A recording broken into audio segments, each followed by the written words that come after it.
Okay, so I just talked about in a previous video Life as We Knew It. So this is the second book in that series called The Dead and Gone. This is about a whole different other person, a whole different other family. I didn't understand why the first book was about one family and then the second book was about another family.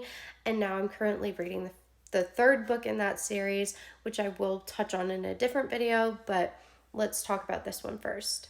I honestly rated this one a 2.5, almost a 3. I liked a lot of parts within this book, but then also I found myself incredibly bored and not wanting to read this. The first book took me like 7 days, I believe, to read, and this one took me 13. So as you can see, that's a pretty big difference between the two. I liked a lot of parts in this book, and I found myself having a lot of questions and having a lot of like theological ideas and thoughts. But at the same time, I was just not very like enamored in the storyline. I still recommend it. Like, it's definitely like worth the read, especially if you like sci-fi novels or dystopian future novels. It's a really good book, but it's just not something that I personally was like obsessed with and was like, I want to read this again and again and again. So I rated it pretty low just because I wasn't in love with it.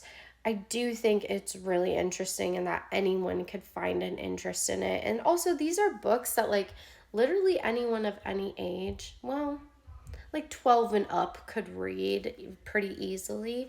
I also felt like the storyline was relatively interesting. Like, the author of these books, Suzanne Beth, I don't know how to pronounce her last name, but she's really interesting. And actually, as I was reading this, I realized that John Green had read these novels and he had said that, what did he say?